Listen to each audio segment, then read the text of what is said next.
Recently, I heard a television news report about got your six. This was my first time hearing that phrase, but now I totally understand it. Hi, if we haven't met yet, my name is Gladys Bell, and I'm a volunteer with Motherless Daughters Ministry. Every week, we invite you to join us for Monday morning ministry moments, otherwise known as 4M4U. Our intention, our purpose is to encourage, to inform, educate, and support you on your mother loss journey. If you find anything useful in this message, we'd like to ask that you share it with other motherless daughters, give us a review, and put your thoughts in the comment section below. Got your six is a phrase that has its origin in the military. Everyone knows that the camaraderie among military units is legendary. World War I American fighter pilots used hours on the clock to refer to directions. 12 o'clock was forward and 6 o'clock was behind. Anyone behind you was, quote, at your six, unquote. So when covering a plane's rear position, they coined the phrase, I've got your six, to mean I've got your back, a very powerful message of support. The organization Got Your Six is a national network of veteran service providers. It was originally founded in 2012 by a U.S. Army veteran named Chris Marvin. To ensure that veterans were accurately portrayed in film and television. In that same year, a collection of entertainment and media outlets collaborated to create an awareness campaign on veteran issues such as jobs, health, and housing. And it was these issues that informed the Got Your Six organization's 6 pillars, which are jobs, education, housing, health, family, and leadership. The Got Your Six organization comprises the nation's largest network of communities working in collaboration to impact the well-being of our veterans, their families, and their caregivers. As motherless daughters, we know all too well about the importance of support. It's how we survive our grief journey. The road is rocky and sometimes questionable. When completing an exercise for one of the Motherless Daughters Ministries courses, I ran across the term disoriented. And for me, I realized that this was another term that very well fit our grief journey. Let me share the definition I found for disorientation, coming from the healthline.com. Disorientation is an altered mental state. A person who's disoriented may not know their location and identity or the time and date. It's often accompanied with other symptoms such as confusion, or being unable to think with your normal level of clarity, delirium, or being confused and having disrupted attention. Think about it.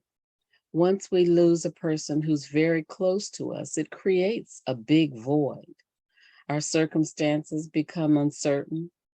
The piece of us that was connected to that person is gone, so we're not the same. We're somewhat unrecognizable. Sometimes we lose track of time. There's confusion about our future, about where we're going, about our place in the world, and can't think as clearly as we had before. It's like being in a well-lit room when all of a sudden the lights go out. Immediately you stop in your tracks. It's difficult to see where you are or to navigate where you want to go. It takes a little time for your eyes to adjust to the change in your space so that you can navigate We put our hands out to try and feel where we are. We have to reorient to the space. It requires being intentional to readjust to change, to different circumstances. The adjustment to that change or different level of light, so to speak, takes time. And the amount of time is different for every individual. During that period of adjustment to change, we need help to take the next step without any accidents, injuries, or mistakes. It might be a flashlight, it might be a candle, or it might be another person who was able to adjust to that change in light before you. And so it is with grief. It's a period of adjustment to change, unwanted change. Let's look at some examples. I was reading in my favorite spot in my house during one of my favorite times of the day, which is dusk, when everything begins to quiet down. Minute by minute, as the sun went down, it became more and more difficult to read until I couldn't make out the words on the page. I needed additional light. I needed help. When we look in the Bible, when Israel fought Amalek, Moses, Aaron, and Hur stood atop on a hill, atop a hill above the conflict. Israel prevailed as long as Moses held up his hand. But the Bible says it grew heavy. His hand grew heavy. He got tired. Notice that Moses didn't go up to the hilltop alone. Aaron and Hur, his support system, brought him a stone to sit on and held up his hands until nightfall, when Israel defeated their opponent. So he had a support system. He needed help. Years ago, when I was in my 20s, I helped to drive to an ushers convention. My turn involved driving in some extremely heavy fog. I could barely see 50 feet ahead of me. And so I had to slow down so that I was at a speed that would allow me to enough space to stop if I was too close to something that was in my path. Everyone else in the car had eyes on the situation as my support. I needed help. Lastly, let's look at someone who's had an accident or an injury that leads to a disability that could be either temporary or permanent. After getting emergency care, it becomes apparent that assistive devices are needed in order to handle activities of daily living, the things that we do every day. In other words, you need support or you need help.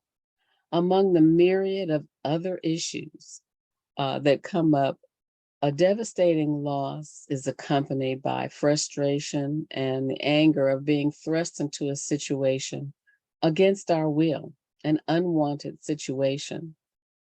At the Motherless Daughters Ministry, we have unique stories, each of us, but we all understand your journey. We've been there, and in many cases, we are still there in the journey. But together, we make safe spaces in order to share our common experiences and ease the pain as we empower ourselves to move through the impact of the loss and adjust to the change in our environment.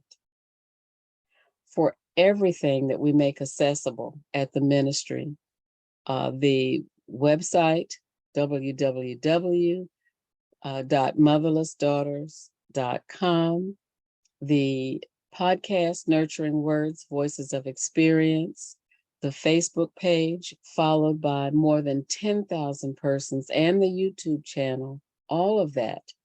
The intention is to support you in your journey to heal from the impact of loss.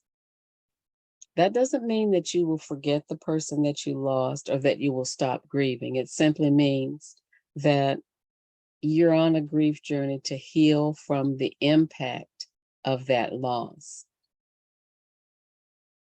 So you are not alone. We have your back and we have your six. We got your six.